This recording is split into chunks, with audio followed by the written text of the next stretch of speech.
Hello, James here. This is just a quick message to warn you about a couple of minor audio issues in this episode of the Magnificent Podcast.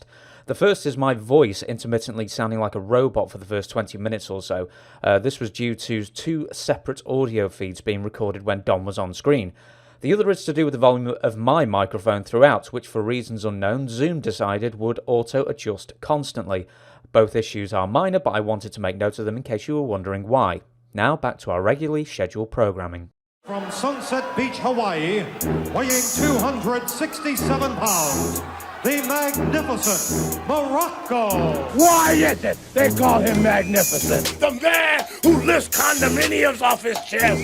Anything that's explosive, anything that's exciting, Prince of Darkness, Master of Destruction, perpetrator of violence. Get ready! I'm gonna burn this place down! Hello and welcome to Don Muraco's Magnificent Podcast. My name's James and I'm now doing the short introductions before we get into the meat of it. So you can follow us on YouTube, Twitter, podcast and TheRockMorocco.com for all signed merchandise and the like, and also Instagram. And before I screw up this intro anymore, even though it's short, we're going to throw to the man, the myth. Well, he's not a myth, he's right here in front of me, so he can't be a myth. He is Don Muraco himself, the Magnificent One. How are you? Hello, how you doing? Hope you're feeling better. Well, I told you that story earlier. Yeah. It happens. Yeah, it happens to the best of us, doesn't it? Yeah. Right, we're going to go straight into it. So basically, I've called. Normally, we do Ask Muraco Anything, the AMA, once a month, but I've decided to sort of take the brunt of the work out of it for 1 week only, and do more fan questions. And before we do, I'm actually going to do a bit of news as well. So another wrestling passing, unfortunately, and I think he was like 89 years old, though. So, you know, it was a good age for a wrestler. It is Dominica Danucci, a man you shared territories and possibly rings with as well over the years. Yeah, I worked with him many times. From Pittsburgh, one of Bruno's guys. Nice man. Always, always pleasant. Little generation gap there. He's a bit older. Him and Mike Cicluna, and they're all down on that Pittsburgh side of the map there for a while. Worked with him a lot. He was a big star in Australia, in San Francisco, and I guess he around Pittsburgh and for a while there, probably Madison Square Garden. And that territory there, and then I don't know how Vince Senior used him very well, but by the time I got there, he was still pretty decent, pretty on the card, held a good place, had a lot of good following. I believe that. Well, actually, I believe that. I listened to Dave Meltzer's obituary of him on the Wrestling Observer Radio whenever it happened recently. And he really went on and on about how big of a star he was in Australia. And he was there for almost the entire run of Jim Barnett opening the territory to closing it, basically. Who were his big feuds with and all that? Yeah, that was a tremendous Italian population in Sydney, Melbourne. It was ethnic Vince McMahon Sr. Type promotion, and with Mark Lewin running it and Curtis as his secretary, it just Mario Milano, Spiros Arion, great talents, great draws there. So it's the Greek and the Italian and your Aussie beer drinker, they did great business up until and after the Vietnam War, and then for some reason Barnett pulled out of there and came back to Georgia, I believe. He started in Georgia, so he came back to Atlanta and stuff. And then different people tried to run it, but it never reached. They had Festival Hall. I think what happened is they lost their main building in Sydney. Similar like what happened in Sydney, such a spread out, such a large city, great transportation, still large city. They lost their main building in Sydney, where they was habitual, show up kind of place on a Friday night. So that happens to a lot of places. So that, because Melbourne was doing still some fine business and around. I was Larry O'Day and Ronnie Miller took over after I don't know how much longer after Barnett, but they were the ones that started running Australia.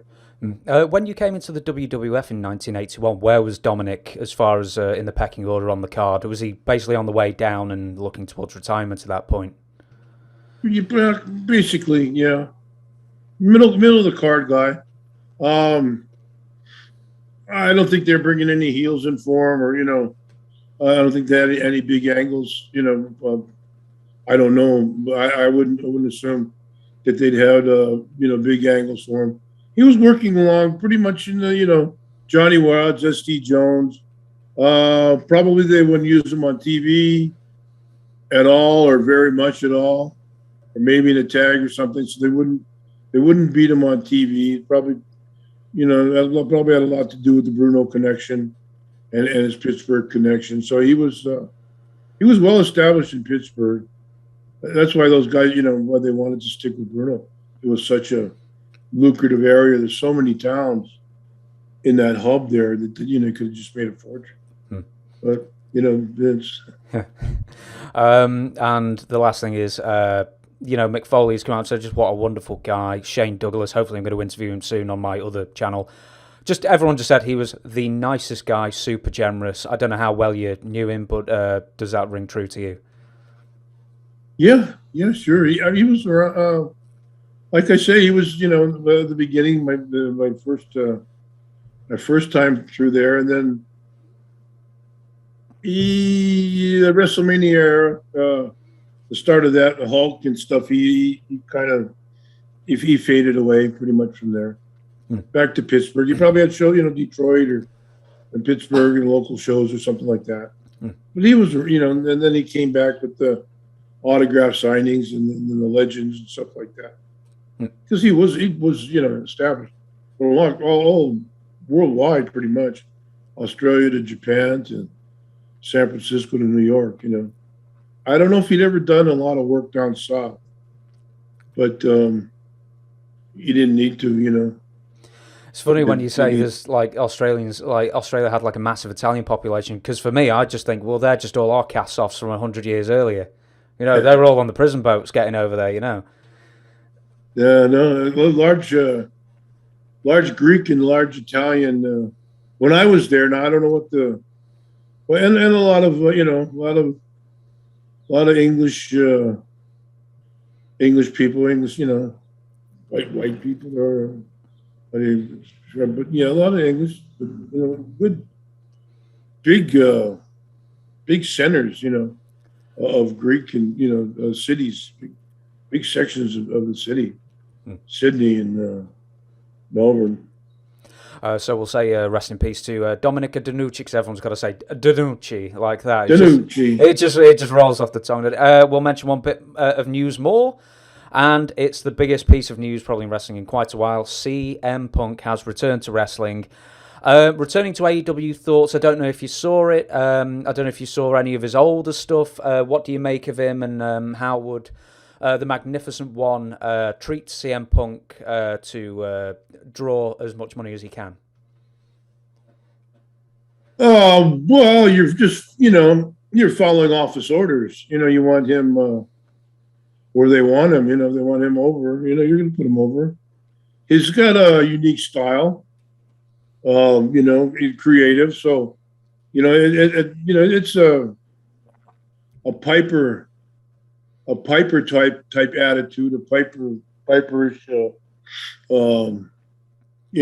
look towards the people and way of reacting to the people. Then just take, to see if he can continue. But they're always going to hold him, how with Brock returning to the WWE, when Brock, as big as thing, was successful, and he in MMA wasn't successful. I think there's it comes not that it means anything, but it enters wrestling fans' minds, and or draw when it comes to drawing. How long he can keep that momentum, it's just curious. It'd be nice to see. It's always. I'm sure. I wouldn't be surprised if WWF isn't hoping for his success as well. Because competition is a good thing. Just like Cody Rhodes. I think he's being adventurous and off the wall and stuff has led to a good AEW creating. Well, WWF EFG was never as big until all that NWO and Turner and everything else. Those wars were going down, So that competition is great, I think. But I don't think Vince McMahon really understands that, because as soon as AEW was announced, they tried to get they got NXT to on cable television on USA to run directly opposite them, and all it did to a point was split the audience. It didn't create that upswell of new viewership. Yeah, but you got to make it appear like there's a fight. Did you watch any of CM Punk's old stuff in WWE? I know you sort of drifted in and out. You keep your eye on the pieces of it. I don't know if I followed any of his big matches. I don't remember who his big matches were against, but evidently, he's a decent worker. He's decent, does decent stuff in the ring, solid, believable. Maybe undersized, but everybody's is oversized or undersized. Ripped. Everybody's ripped. That's for sure. Everybody's ripped and 5'7" these days. Yeah. Oh, there's some big guys, but yeah. All right, Braun Strowman. I saw a picture of him. He's a monster, and he's all cut. And I saw John Cena on a talk show on a late night. Jimmy Fallon or Billy. I don't forget which one. I don't want, but they had pictures. He could have been under 190. He was just shredded, ripped, all cut. It was just down and how small he is. That wrestling, he wrestles around 220, 2.25. He was ripped. Looked good. Right then, we're going to move into the main portion of the podcast, and it's me throwing a load of questions at you from the fans, and the first question is from me, because I've got a few questions that I never know when to bring up, but this one I'm really interested in, and it is, when you started around 1970, you were about 21 years old, and this is when the draft was more or less in full effect for the Vietnam War.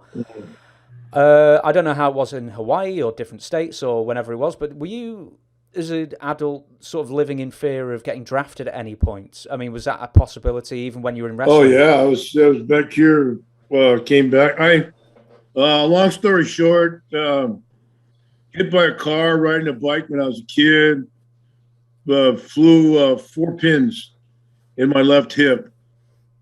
I was 12 years old.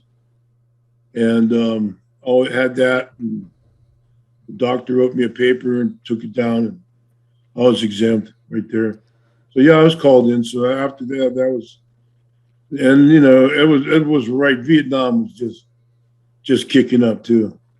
Yeah, I had no, and I'd be a big target. My fat ass running across the field.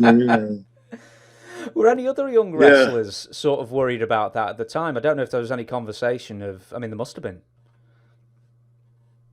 Oh God, were there that many young wrestlers around that?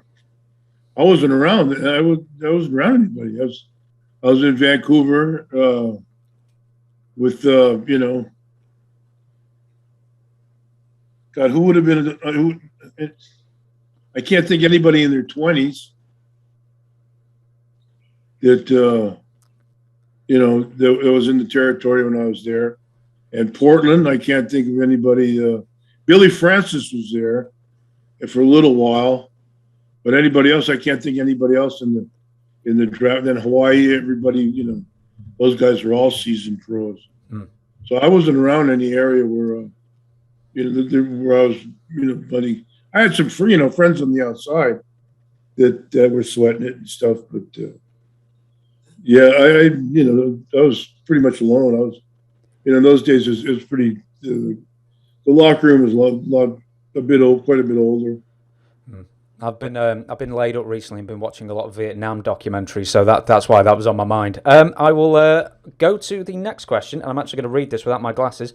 From Thomas Pulio. Any memories of Iron Mike Sharp and you fighting for the IC title while both being managed by the captain?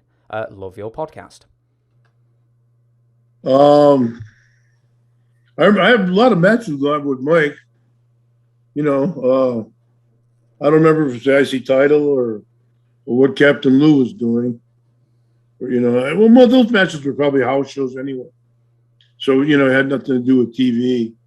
Or maybe I did wrestle him on TV. I don't remember. But I know I wrestled him several times in house shows. So Captain Lou wouldn't be around. I mean, smaller, not Garden or Philadelphia or any big show like that. A high school or American Legion or Bingo Hall or something like that. With it, they used to run smaller programs around Brooklyn and Long Island and New Jersey and stuff. That during the week that guys would promote. So that's where I did the bulk of them. I had bulk of the matches with Iron Mike. So that Captain Lou, that was all a name only. So, Iron Mike Sharp, I believe, had awesome cardio, which is pretty much attributed to his OCD. Where did you ever see him running up the stairs and back down, Backlund style almost, or anything like that? Amazing. He was amazing. If he was late for a show and you're on early, it'd be great because he'd be going on after you, or he'd be closing the card. He'd shut down. He'd get on the rubber, the iron, the push-ups, everything. I don't know if he had better cardio than anybody, but he was certainly doing it. I don't know, for some reason in his life he couldn't find his way to a gym in the middle of the day. When he wasn't traveling to or from the wrestling. We were in Japan. He used to think he was putting on his socks and shoes alone. He'd rub the bottom of his foot and stretch the sock and rub the bottom of his foot repeatedly over and over again. Then he'd put the sock on, he'd rub the bottom of the sock and and stretch out the shoe to fit. And that complete, continued cycle. Then after his showers were legendary. But he'd sit and he'd put deodorant. He had the stick and he'd rub the deodorant on and he'd just slap it in there. Then he'd have a towel and he'd wipe it off. And this would go on, for a while. Yeah, Mike was a character boy. Yeah, OCD up to the max. Did you ever hear the legend of him? He was showering for so long that he got locked in the building one night. Oh yeah, Boston. Was it? They let the dogs out on him. Yeah, they let the dog. He was there. The guys go to late. Well, 18,000, 20,000, full house, and evidently they had a pack of Dobermans or something that when the building was empty and the doors were locked and the keeper whoever was in charge of had some dogs that were check guys locker room going. Evidently he missed that one where he was still, and then he had methods in the shower too.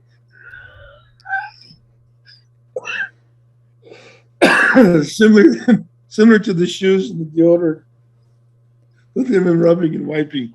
It was just but yeah, I just saw it cross my mind. So but yeah, they checked the locker rooms and evidently missed him, obviously, and everything was good. Click, lock, shut the door, sealed the Boston Garden, let their dogs out and left. He couldn't get out of the building. He had to call somebody.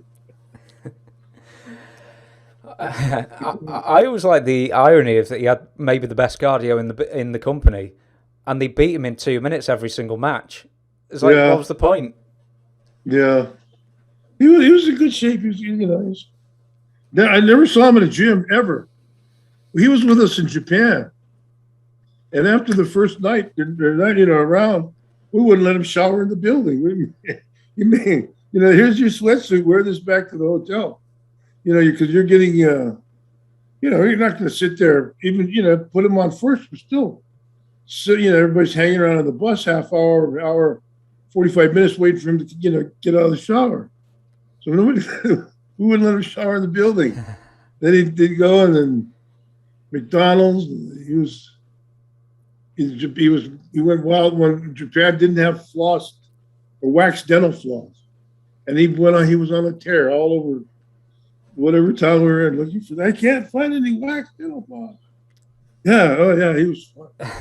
Yeah, I don't know how that fight started, but, two guys. Oh, hang on, a fight? Yeah, him and Billy Jack.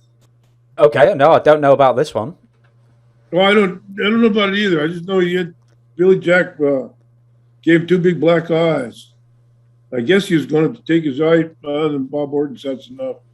I wasn't there. I was in another town. But Mike worked his style. Mike worked one way. If you tried to be creative out there with him, it wasn't transmitting. It just wasn't. It would go a little bit. You could, maybe get a little bit of psychology or a little bit of, commonality and thinking and stuff into the process. But then sooner or later, he had to hit you with that loaded arm and do stuff. Maybe the guy didn't like it. Maybe he hit him too hard with that cast of his or something. I don't know what it started about in the shower. I know he clocked him pretty good because his eyes looked like a wreck. Well, he had plenty of time to get him in the shower, I suppose, after all those stories. God, yeah. Yeah. Yeah, where is he? Oh, it's all right. I know where he is. He's in the shower. He'll be in the shower for next 3 hours. I'll ask you this next one then. Actually, it's from the same fella, and this may be a short answer. Piper wrote in his book on the way to Canada, Morocco and Piper were heading there. Morocco was driving, and next thing, Piper says he woke up in a mansion, and Morocco and Piper found each other. Piper says the beer was flowing. Any memories of that night? It's quite a vague question. Yeah, that's about 3 or 4 stories all lumped together and kind of dispersed. This was after we were leaving Dayton, Ohio, headed for Toledo.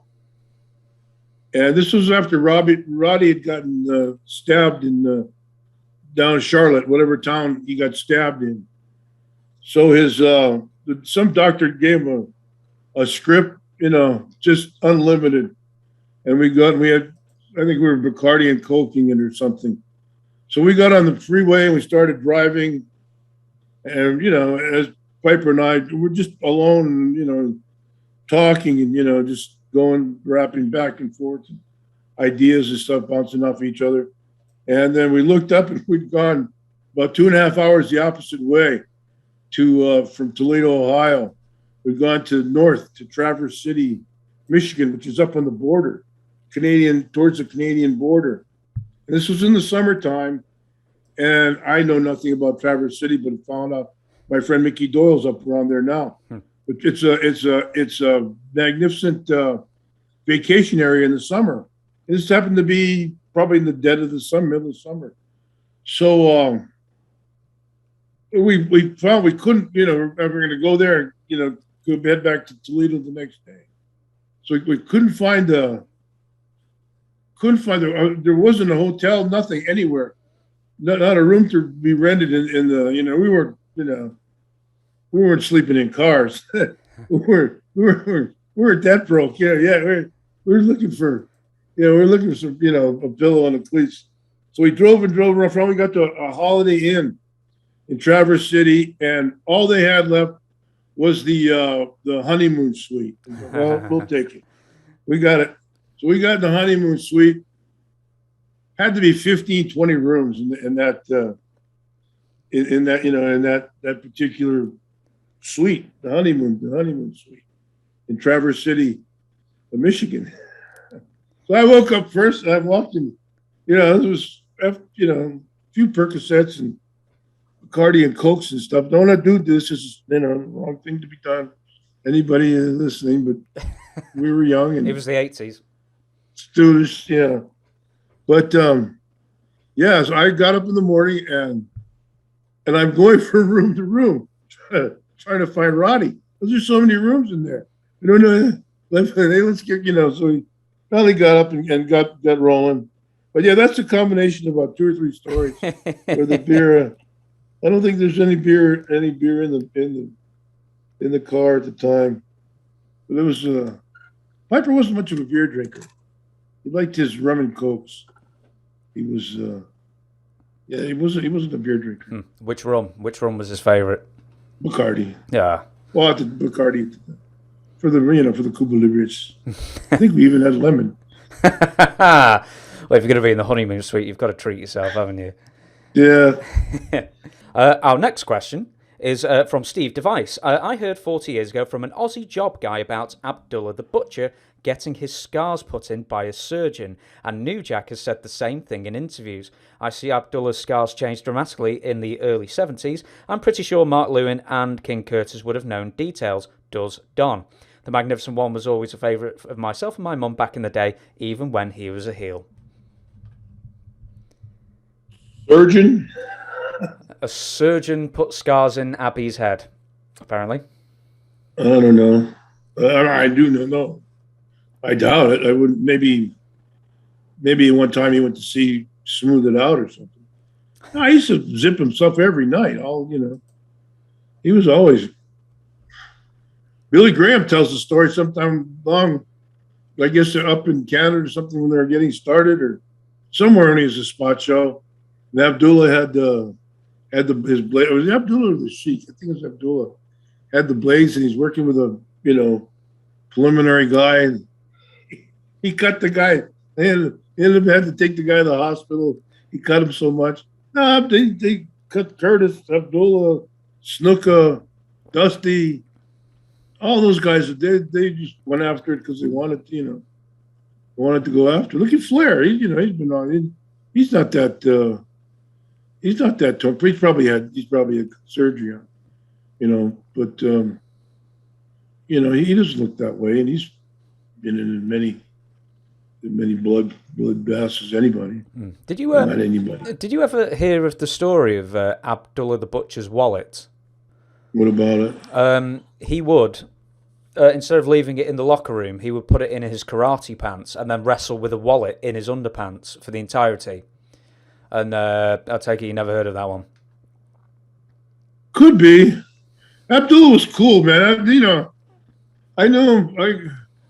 I get friends with him in Japan, and then when in Georgia Championship Wrestling and stuff, we were like a dream match, the Jack Briscoe thing. So I was, always working with Abby, and we'd always, some kind of double DQ or double count out or something. It never went anyway. And in Japan, I was really cool with him, and Abby was great. You'd see him in the airport or something. He'd be laying back and he'd pull out his wallet. This check I just got from the Crockett's. I just got this check from last week. This one's from Barnett. And it was all he was like that. And that was Abdullah. High rolling his stash.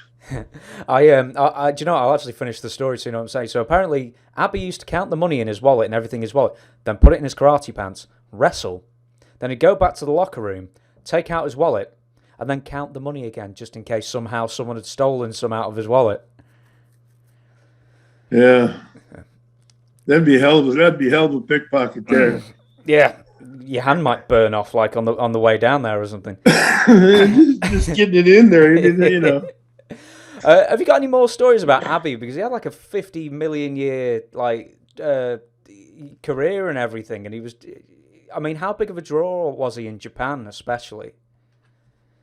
Everywhere. He started King Curtis, Mark Lewin, took Larry Shreve from Detroit and got him from Jim Barnett, and Jim Barnett got him over there.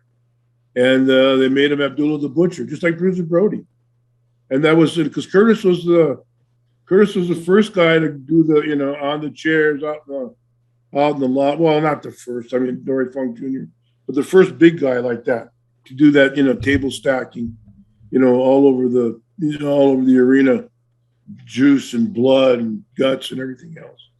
So yeah, they took Abdullah, and I don't know how heavy he was at the time, but they put those butcher pants on him, shaved his head, and Abdullah the Butcher. Now, evidently, he was happy.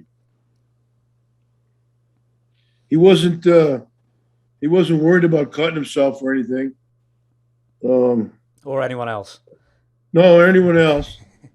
I remember Harley was working with him one time, and he said he had blades on every finger and his tongue depressor. That's so-and-so have a laser finger on me. They'll be carrying it back. Yeah, a lot of colloquial slurs in there, but yeah, it was. He just had, it was in case, I guess, in case Harley wanted to rough him up or something. But Harley, was just out there to work all the time. But it was, he's one blade on me.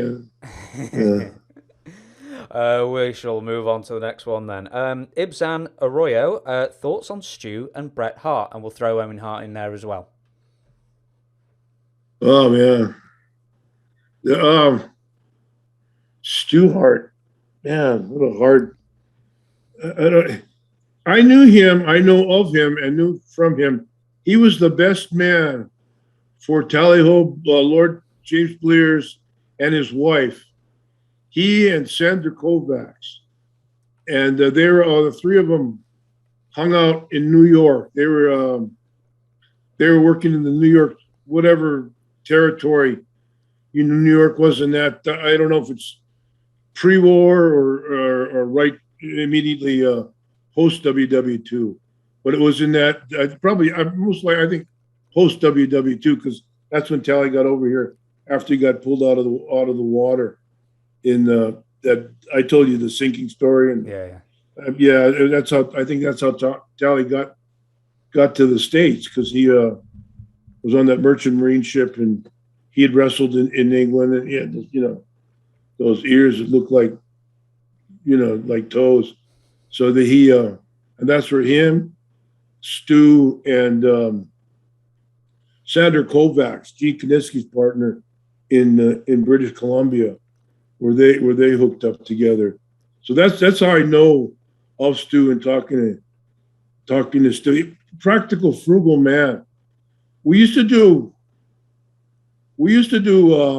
TV, some town in Ontario, up around, but it was obscure, small Canadian town, and I forget if we had a spot show after that or where we went that night, but we spent the whole day. In that time, Gene Okerlund or whoever happened to be the MC and doing promos for all over the all over the world, all over the country. And so there was a Chinese restaurant down the street. So people ordering, they're bringing back orders and stuff. So the spare ribs, and then people and guys aren't finishing their spare ribs, but they're laying in a pile. And Stu goes over and he's cleaning the meat off the spare ribs. Swear to God, right? He doesn't want this, he just eat the spare ribs, the sweet sour spare ribs. And this guy's a million, and he had oil and this and that, all that Upper Canada and stuff like that. But that's that's like I tell you, the son, Stu, the one who was with me in Japan. He's just we sat down. They had a breakfast for us. We were an early call that morning on the bus. Had a long trip or early fair, whatever it was. but they had breakfast there. But the breakfast had been sitting out. Over easy eggs and bacon or whatever it was. And bacon had been sitting out since probably 4 or 5 o'clock in the morning, maybe the night before. I mean, it was ice cold. And Bruce Hart, I think pretty sure it's Bruce. He just sat there and he just ate the whole damn thing. And nobody else, but that's the way they did it. As he's just in his family, he'd probably get whacked down in the dungeon if he did, let a plate like that go by. But that's the way. But that was Stu. He got me on the phone. I talked to him. Some businesses and stuff going by, and he loved Curtis. Because Curtis could talk to anybody and tell him stories, just entertain you for hours. As the big king, as he do, and he loved Curtis. Even though he tried to steal the territory from him. So, that was he was content within his own world. He didn't have any peers, anybody that he's with. He was really worried about his family. Did you ever see him when you went up there in 1989? Did he ever grab your arm and grip you and try and show you a couple of new holds, Tiger? No. I was kind of just coming in and out, and he was still walking. I had to just talk to him. Dynamite. I went to dinner. I had dinner up at the house there one night. The spaghetti dinner. I think it's Friday or Sunday. I forget which night it is, but they have a family spaghetti dinner night there with all Luther Lindsay used to tell the story. He'd cook the eggs, the flapjacks, had those big restaurant stoves, the kind you see the big black things, and cook all the things, and he'd kick it, and the cat came on and cat crapped on the stove and picked up the thing, threw it out the window and whacked the cat off the thing. Went back. Went back to flipping pancakes and eggs. But that, he must have come, his background, his growing up. I don't know where Hart, he came somewhere in Europe, but he was a toughest, He had some George Gordienko was up there a lot. And he's a guy I always mentioned with Robinson and Gox that doesn't get the attention that those guys do. I met him. I only come handshake. I didn't know him. Only met him a couple of times. But big burly fellow. We'll forego the Bret Hart bit because we did an entire episode on Bret Hart. Did you know Owen well, or is it not sort of worth getting into a couple of handshakes? Met him once. I was I forget whose Hall of Fame. When did he pass? 1999, May. Okay, so it must have been my Hall of Fame induction. And I was working out in the hotel gym, and he happened to be in there. He had obviously a main event match later on in the day, and hung out with him for a couple hours. Nicest kid, nicest guy, no ego, no funny, engaging, everything. It's a shame. You lose people like that, and you get something was, everybody is deprived of, that type of entertainment, because he was, easily, doing what these kids are doing now, all the acrobatics, and he was doing that 20-something years ago, so he was, phenomenal. I've seen tapes of it, but meeting him, I've known him about a couple other times, at the house and different times going through, but I spent about 2 hours with him one time, and just great kid, great guy. I should just correct you then. You were inducted in 2004 to the Hall of Fame, so maybe it was one of the old Hall of Fames in the mid-90s that you may have seen him in. Yeah. It was probably something like that. Okay, I'll move on then. And EL asks, why didn't The Office ever put the belt on you? I assume WWF. You were jacked, way over as a heel, the psychology, the work rate, and lots of other wrestling terminology. Which belt is that? I'm going to assume the heavyweight WWF belt. WWF. Well, they had their plans. Back when it wasn't a programming thing. I don't know. I would have loved it. It would have been great. Yeah, I bet you would have liked the payoffs. Yeah, I'd have loved it. You could have slammed Andre in WrestleMania 3. That would have been a good payoff. Oh, yeah. Well. Boy. I don't know. Vince Sr., he was running the show. I probably had too many naysayers maybe in the office that weren't pushing for me. Maybe. I don't know. I was hot. I could have. I don't think they had a. They didn't have a baby face to drop it off to, or just give it back to Bob. I don't think they had anybody prepared. Jimmy maybe would be the only one.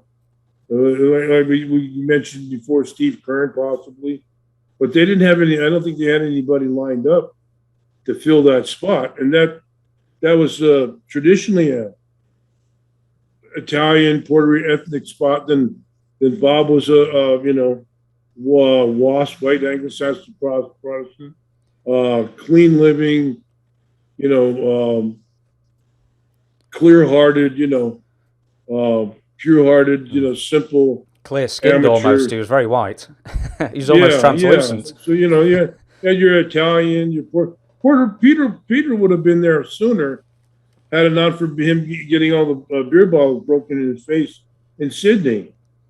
That's he was drinking with Buddy Austin in Texas Tavern and across there, and Buddy got in some trouble with the mob people there, and Pedro went back to help him.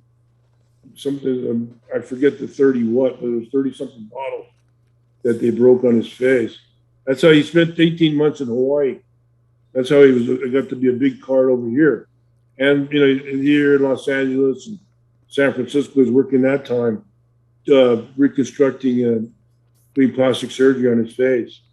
So that's when he would have been in there for the earlier, possibly sooner, for the WWF title, the Bruno to heel to him transition, so. But like I say, but he still hung on in there and got that world title. Yeah, I think in your case there was two problems. One, there wasn't a Hawaiian contingent based in New York City for the ethnic thing, and then also you're a bad guy, and they always had a good guy champion, apart from Superstar for a few months. Yeah, I think that, but they didn't have I don't think they didn't have anybody in the wings. There's such. You talk about promoters like Eddie Graham and Ed Francis and Dory Funk Jr. being innovators and stuff like that. Well, you got Vince Sr. and Vern Gagne and a couple other guys, maybe not as in, but they're working with population. So their ideas don't have to be as crystal clear and as exciting. They can run a promotion on that, on some more simplicity. Just building up a heel for your champion, building up a secondary plot, and you don't have to be as cunning because you've got that population, Minneapolis, Chicago, Milwaukee, all those areas that you can draw from when you're just throwing fish in a bucket. Very good then. We'll move on to our next one, and it's I'm Not Booked Terry. What are Don's thoughts on the Freebirds? Did he ever get to wrestle Terry Gordy? I loved the show. Thanks, Don and James. Yeah, they were good. They're great team. Michael Hayes. I just heard I was listening to a promo of him the other day. Terry Gordy. Everybody praises him, but overlooked one is Buddy Roberts. In that, everybody knows how great Terry was, but Buddy was a Ray Stevens, Pat Patterson type work, easy, good, in and out of the ring. He with him and Jerry Brown, the Hollywood Blondes, and then when he hooked up with the Freebirds, he was able to carry. He always carried his own load. Buddy got overlooked I think when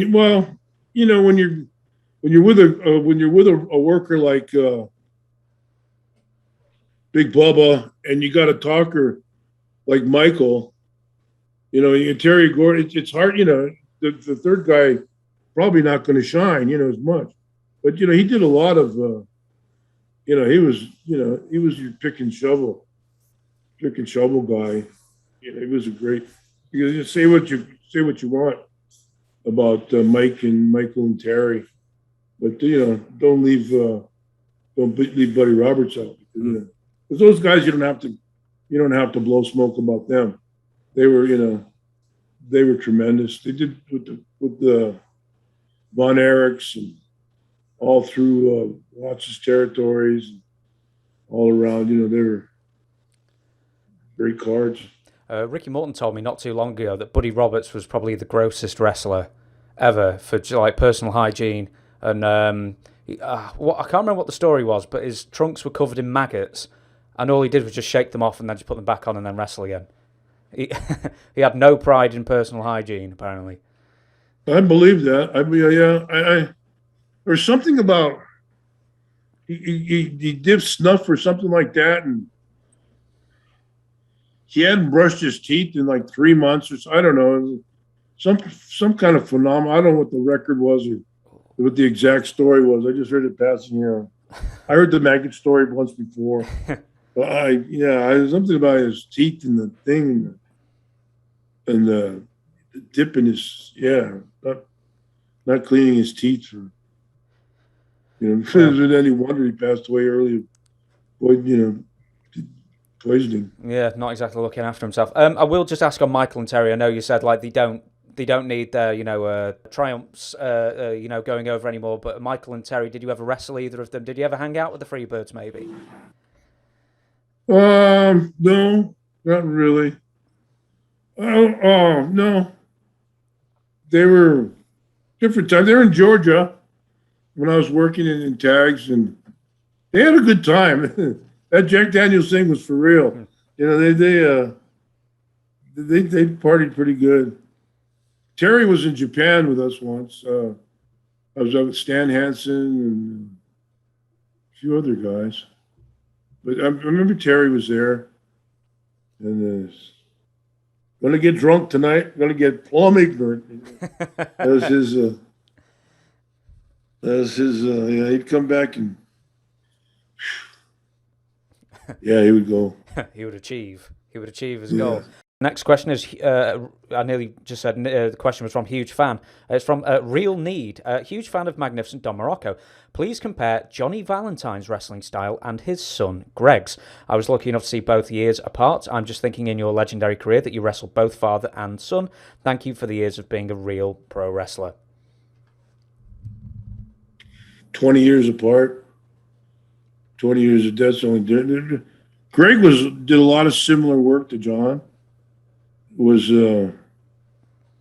Johnny was the originator, and it was a different time, where Johnny would, and the people would believe him and the punches, and he'd hold the hold for insurmountable period of time with no act, no moving, no life, no moving around, just got you locked in there, and that's it. Until you finally, throw a forearm or something in there, and back to the same, tenacious, to style. And Greg to a point had the same style, a similar style. Obviously, it was 20, 25 years later, and he couldn't do that. He had, the times have changed. The whole wrestling business has changed. So you couldn't go out there and, lay in a hole for 5 minutes, and unless maybe you're going to an hour match or something like that. But, you're expected more production. You expect, the business had just moved along. Greg was a hell of a worker, and he doesn't need any. He's another guy like Bam Bam. He don't need anybody to speak up for him because, his record, Backlund with the Hulk, with this, the tags, beefcake back and forth, all the time. Charlotte, and Piper, and all the places he doesn't need anybody to put him over because he's over. He's been that time. He and I are still the Midwest. I think it's Midwest tag team champions. Vern used to farm me out from Minneapolis to Omaha to Joe Dusick's territory. And he came up, I think, from Kansas City to make a payday from Geigel up to Omaha for the house shows and to work a week or something. He'd do a week or so in up around Omaha, Omaha territory for what was Ernie Dusick? Joe Dusick. Ernie was the brother. Joe Dusick. And he'd come up there. So he was a baby face up there. I don't know what he was, but he and I were baby faces. Oh God, we're 21 years old, so they put these tag bite belts on us. And I don't really remember who we beat. Maybe it was Ox and somebody like that. I don't remember who we beat for the tag belts. But they just kind of faded away, and they never, I don't know if they forgot about them or somebody forgot about them. But we never dropped them. Undefeated for 50 years. I can't imagine you're the sentimental type, really. But did you keep anything from your wrestling career, like belts or old boots or trunks or anything like that? No. My wife has pictures and stuff. I had tights and stuff, and they're just taking up space. Then the guy in New Jersey that runs in before it turned into a lucrative market. So and I just gave them to a bunch of people. So that's I got some T-shirts. I got a Hot Rod T-shirt. I got a couple different Muraco T-shirts from different series. I got my wife has all that stuff, and a couple of awards. If Hall of Fame thing. If there's the Hall of Fame thing's actually behind you. If there's any like old trunks and stuff like remaining that you've got in the house, I'll guarantee there's some pervert out there who'll buy it off you for good money. Oh yeah, they've offered, yeah. Oh, have they actually? They buy everything, yeah. That was my wife's COVID job. She went back to. That's why she's slow. Anybody listening on that, looking for autographs or dolls or something. She's been working, and I haven't. She's been neglectful in her duties. So I haven't sent out any messages, or I've been signing. Oh, and my mailbox got hit one time. They stole out of it. So it was just I lost one day. I lost some cards and stuff. I don't know who they're from. I saw it torn open, and they sent $20 inside or something. I don't know. The thing, and the trolls run up and down the street. Found it, and just ripped it off. Well, there you go then. If you've ordered something from dontherockmorocco.com, it will get to you eventually. Keep your fingers crossed. Yeah, keep your fingers crossed. It may get to you. I'll ask you a couple more. Let me have a look at which one. Mr. Muraco, sorry, this is from Don Chimino. Mr. Muraco, any memories or stories about Big John Studd? Always loved the real giants of the era, like Andre, Bundy, One Man Gang, Blackjack, etc. Nice man. Took me out to his family's. Lived outside of Pittsburgh. Took me to his family's house for lunch one day. I don't know why. I guess he wanted to take the Hawaii guys to eat, and Fuji did a double reverse, and I was in there. It was great. I love fried chicken. I felt horrible. I could eat about 10 thighs. His mother made this beautiful fried chicken. I ate about 3 pieces. Go ahead, keep it. I thought, thank you. It was good. It took me out. He came over here. He came here to Hawaii after he was the executioner, before he had the Big John Studd, before Charlotte, and then he got the New York push. But he came here to Hawaii, and Fuji didn't, for some reason, maybe from New York, or maybe Fuji had a thing for him, had a big heart on for John. But he was such a nice guy.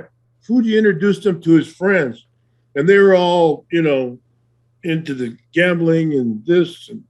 that, and, they ran the island pretty much. Friends, from Don Hope and stuff to that. So John, being the humble guy and stuff that he was, these people of Fuji's friends, Fuji's longtime friends and stuff, and the guys, they fell in love with John. They just, they would pick him up, take him to the gym, take him out to eat, take him to the bars at night, never spending money, never, everything's going. Fuji wanted to take him on a boat because John couldn't swim. Fuji wanted to take him out on a boat and drop him off with a floaty and then take off and leave him. They wouldn't do that. They said, no. They didn't. Fuji was off. But made Fuji even got madder. He struck. They wouldn't do it to the guy. He was such a nice guy. They wouldn't rip him. Fuji was on the door.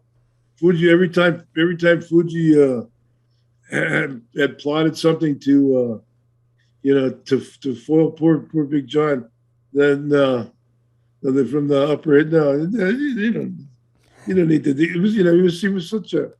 He'd go to the guy's house. He'd work out at their house and their friends and everybody. The people there. They just they really liked John. He was a very humble man. As big as he was, a very humble person. Speaking of as big as he was, someone famously didn't like him that he feuded with. Do you remember who it was? Not Andre, was it? It was Andre, yeah. Apparently Andre hated John. Huh. I never saw that. They worked well together. They had good, because he stepped over the top rope, allegedly. Yeah, maybe it was the fabled giant heat. It's like Andre didn't like him purely because he was too big. Gosh, I don't know who started that rumor. I've seen that rumor, and then I've seen him work, and I've seen him, and I've seen him in the locker room. I've seen him in the locker room, and I've seen him in the ring, and it never. I've never seen anything manifest out of it. It was like a case where I saw Hansen and Andre working in Japan, where it was like Japan is All Japan, Baba. It's like Hansen was like, the big guy, one of their, their big star, one of their big stars, their big guy, Gene, and he was wrestling Andre. So when him and Andre, boom, they just had a hell of a match. Even arm locks and tackles and all kinds of, just a real solid, punching, kicking ass match, and that was fitting for Stan Hansen. So that's all I assumed why John and him had those stiff looking matches and stuff like that, because Andre was always, maybe that's just a persona he wanted, and maybe it's true. I don't know. I would disagree with that, but I've been wrong before. No, well, it's one of those things that I think it's just been repeated so many times. Everyone just sort of takes as complete utter truth, but I don't know where it came from. Just before we move off Big John Studd and we go to the last couple of questions, where was the first time you saw John Studd? Because he sort of just sprang up in the WWF, or was he in Georgia beforehand, or where might he have been? He was up there before. He was there before I saw him. He was an executioner. He and Scott Irwin, I think. Scott Irwin from Duluth, Minnesota, that was Thor the Viking, and he developed cancer in the middle 80s. Hell of a guy. Big. He was a 6'4", 6'5", big burly football player, big guy. And they were executioners. I think they were tag champions for a while. And Kowalski was in that too. Killer Kowalski was a executioner, and one of them, Kowalski went somewhere, and one of them filled it. I don't know the story long before I came to New York. But they were executioners around New York for a while.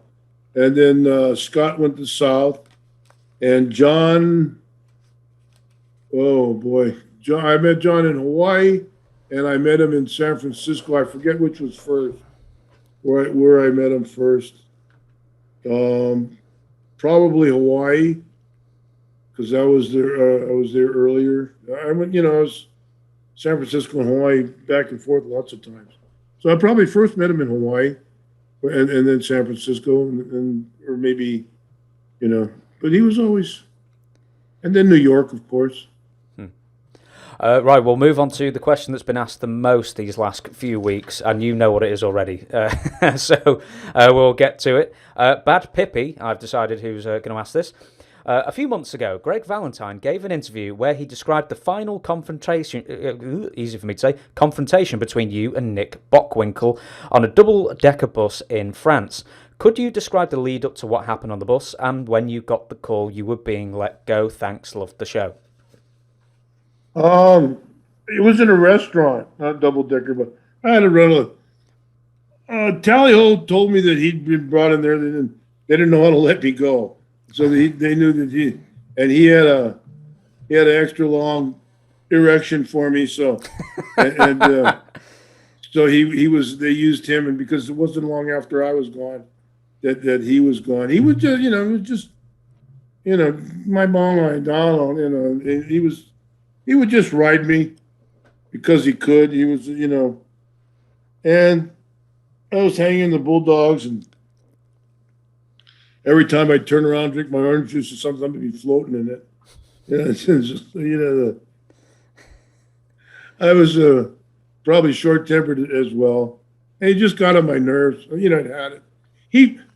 I didn't realize, like I told you, I took him surfing out of Macau, Tally-ho, and surfed with him in Waikiki area before, north, he was, and always, congenial, and it started, and he was, very helpful when I first got to Minnesota, AWA. He was real helpful, and spoke, and then I guess our relationship just deteriorated as I became close to his brother, and he probably thought, I was stone cold junkie as well. And like I said, when somebody, your family, anybody associated with you, just, there's just an instant hate that you believe that they're feeding. And he just rode me. And, and it's understandable because I know the feeling after, experienced the same thing myself as well. So, yeah, he just rode me, and bingo, Well, I'll the rubber band snapped. I'll give a few apparently descriptions that Greg Valentine, if he was there or not, I don't know, but I don't know. And I'm sure they're probably there. Yeah, it just got everybody gets to say it was downstairs in a restaurant, some little town.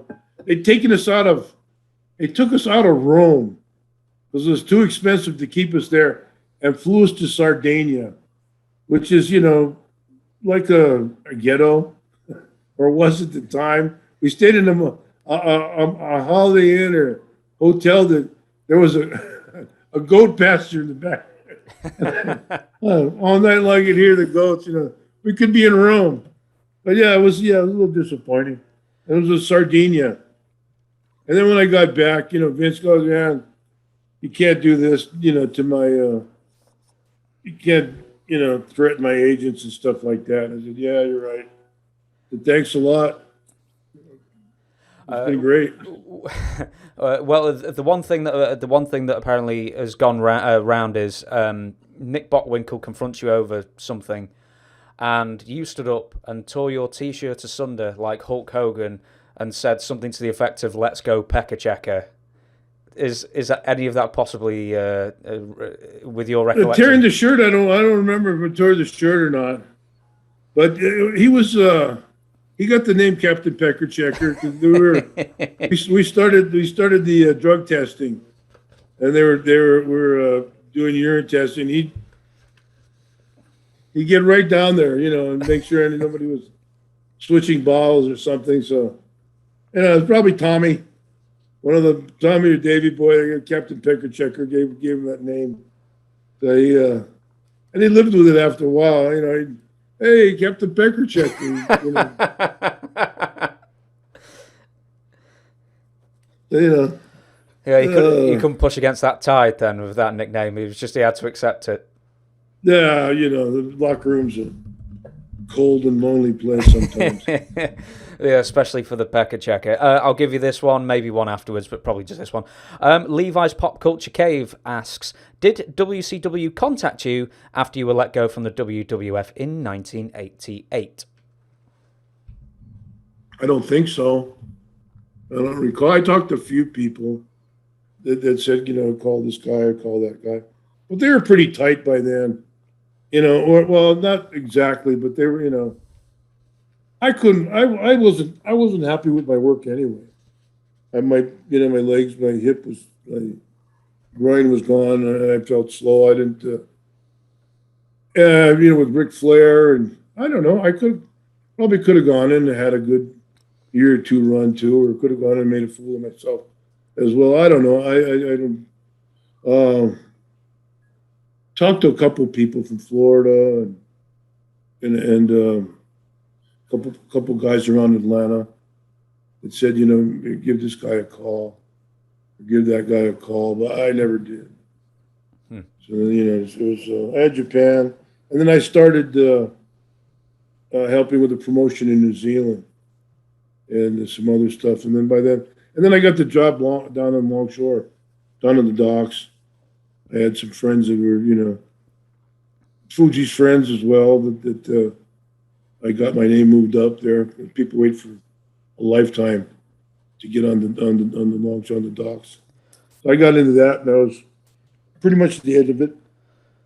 Yeah. I was going to make one more mention of this. Was in 1989, George Scott, I think, was booking for WCW, and he was bringing in Junkyard Dog and Iron Sheik. And you were worlds better than them, definitely. In '89, I'm sure you were. I actually, just before we were on, I watched a brief wrestling match between you and the One Man Gang, and you were doing the comeback. You're the good guy, and then you threw a standing drop kick, and I was like, crikey! Right, well, you definitely can do a lot more than the Iron Sheik in 88, 89. So you could have been good for WCW. I have flashbacks of my old babyface days. I'm sure George Scott didn't want any part of me. I don't know. Like I said earlier with the WrestleMania stuff, I don't know why he had I thought he liked me because I was, friends with Wahoo in AWA, and Wahoo had brought him in there.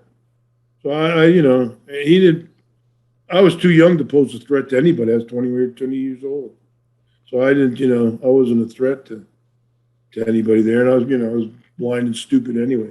I didn't really know what's going on in the big picture, So, yeah, I don't know why he took a disliking to me, but he did.